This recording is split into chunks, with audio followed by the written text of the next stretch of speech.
In the heart of West Africa, a historic moment unfolded as Captain Ibrahim Traoré, the revolutionary young leader of Burkina Faso, set foot in Ghana. What seemed like a routine state visit turned out to be a spectacle that stunned the region and sent shockwaves across the political landscape of Africa. Behind the smiles, the handshakes, and the roaring cheers of the people, there were hidden details of this trip that many never expected.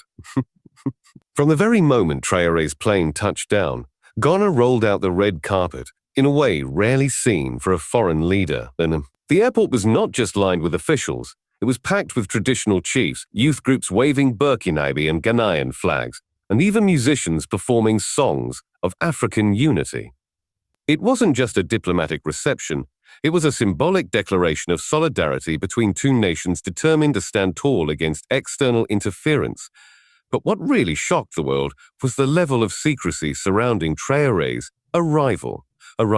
Sources revealed that his original travel route was kept hidden until the very last moment. In fact, multiple decoy convoys were arranged to mislead anyone trying to track his movements.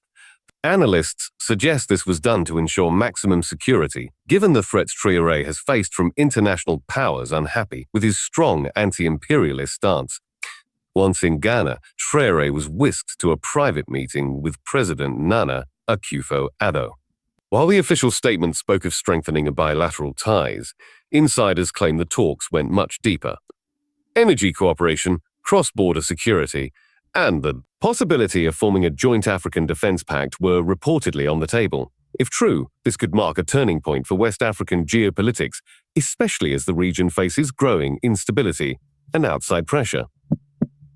The welcome, however, was not only about politics. Ghana's cultural display for Traoré was unprecedented. Traditional drummers and dancers escorted him through the streets of Accra, while thousands of ordinary citizens lined the roads just to catch a glimpse of the man who has become a symbol of African resistance.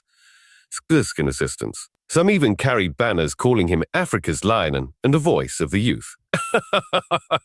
This level of public adoration is unusual for a visiting leader and shows how far Traoré's influence has spread beyond Burkina Faso. Yet, hidden behind the celebrations was a deeper message. By welcoming Traoré with such grandeur, Ghana was sending a clear signal to the world. Africa is no longer willing to bow to outside dictates. The two nations are not just cooperating as neighbors, they are aligning for a broader cause, one that challenges the global balance of power. Critics, of course, were quick to point out the risks. Some Western commentators argued that Ghana's warm embrace of Traoré could strain its international partnerships. But for many Africans, this visit was about reclaiming dignity, unity, and sovereignty. It was about showing that Africa's leaders can chart their own path without seeking approval from former colonial powers. In the end, Ibrahim Traoré's trip to Ghana was far more than a diplomatic courtesy call. It was a carefully planned, highly symbolic event with hidden layers of strategy, security, and solidarity. The red carpet, the chants of the people, the secretive travel routes, all combined to create an unforgettable moment in African history. The question now is simple. Will this grand welcome mark the beginning of a stronger African alliance, or will it spark tensions with those who prefer to see the continent divided?